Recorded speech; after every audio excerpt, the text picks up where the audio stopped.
Сәлем достар, бүгін біз алмалы пирог дайындайтын боламыз. Ыдысымызға үй температурасында ерітілген сары майымызды, қаймағымызды салып, осылай араластырып алатын боламыз.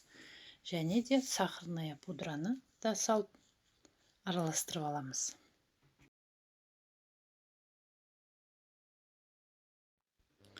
Енді майымыздың, қаймағымыздың үстіне жұмыртқамызды салып араластырып, және де кішкене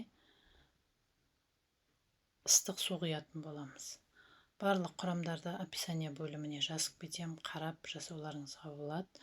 Енді дәміне қарай ванилин салатын боламын. Осындай ғана кішкене қасықтың ұшымен ванилин қостым. Енді араластырып отырып, осындай дайындап алған ұнымыздың үстіне ұн қосытқышты салып, араластырып алып, біртіндеп қамырымызға қосатын боламыз.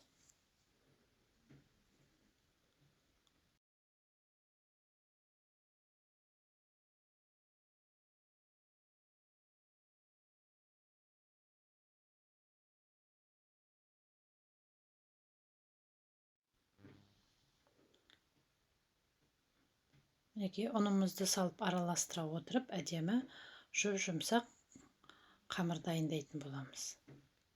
Басын біріктіріп алғаннан кейін әдемілеп осындай қамырымызды енді кішкене мұздатқышқа қойып алатын боламыз. Енді нанымыз кішкене тындырылып тұрған кезде біз салмасын дайындауға кірісеміз. Мен осындай 3 алманы алдым. Алмадан жасалған пирогтар, неше түрлі печеньялар бізге өзімізге қатты ұнайды, сондықтан осылай көбісі алмадан жасаған жақсы көреміз. Алмаларымызды әбден ұсақтап турап алғаннан кейін осындай ыдысымызға салып, енді суымызды құйып, кішкене шекерімізді салып, баяу отта пісіріп алатын боламыз алмаларымызды.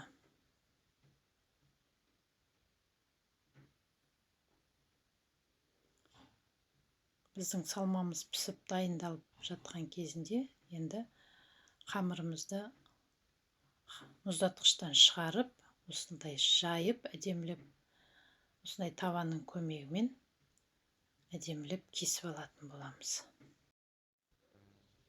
Міне енді дайын болған қамырымыздың әр жерінен осындай сызықтарға бөліп, қамырымызды әсемдеуге кірісетін боламыз.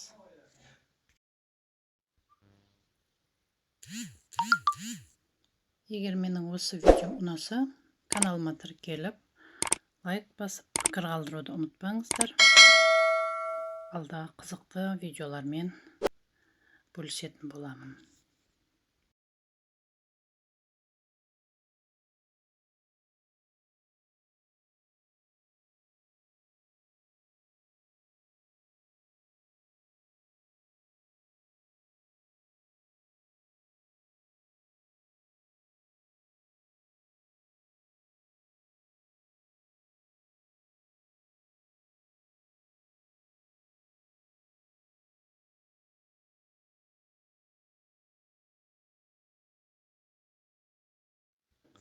Мінекей қамырымызды әдемілеп кесіп алғаннан кейін, осылай дайын болған қамыр салмамызды суытып аламыз ыдысқа салып, және татымына қарай корица және жаңғақты осылай ұнтақтап салып, әдемілеп араластырып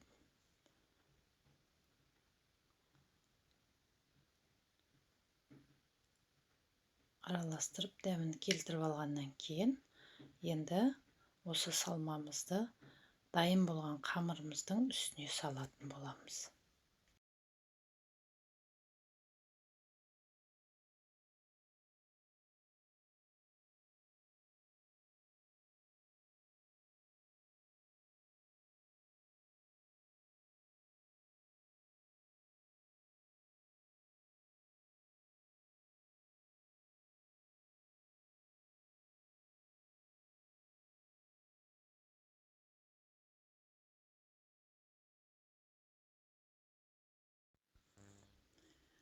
Қатқан қамырымызды міне осылай күштен өткізіп, бетіне әдемілеп, әсемдік үшін сүйіп тастауға болады.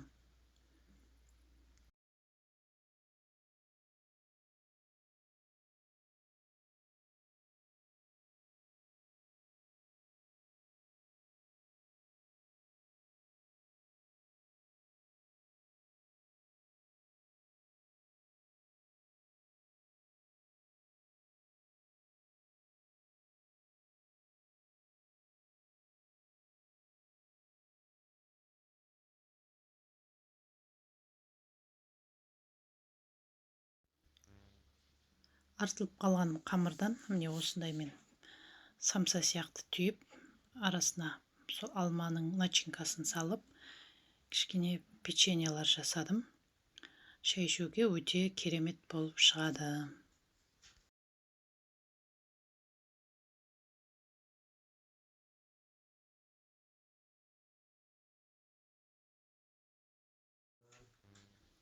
Мінекей біздің алмалы пирогымыз дайын. Қызып тұрған пешімізге 180 градусқа 30-35 минутқа қойып алатын боламыз. Баршаңызға ас болсын, сіздер де жасап көріңіздер.